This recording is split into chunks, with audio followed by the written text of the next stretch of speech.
Si Cherami, Princess para sa mahal na kaibigan, ay isang kalapati na naglingkod sa US Army Signal Corps noong unang digmaang pandaigdig.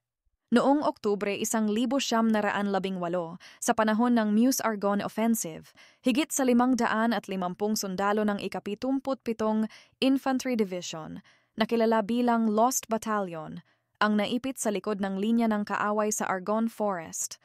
Napapalibutan ng mga Aleman at walang komunikasyon, sila'y nagpadala ng mga kalapati upang humingi ng tulong. Si Cherami, sa kabila ng matinding sugat, tinamaan sa dibdib, nawala ng isang mata at halos maputol ang isang paa, ay nagawang makabalik sa base at maihatid ang mensaheng naglalarawan ng kanilang lokasyon. Dahil dito, nailigtas ang 174 na natitirang sundalo mula sa batalyon.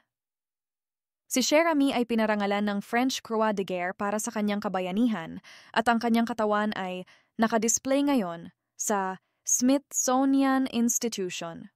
Alam mo ba?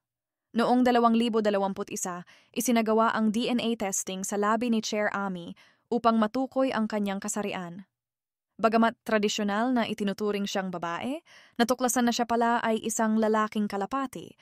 Like, follow, and share.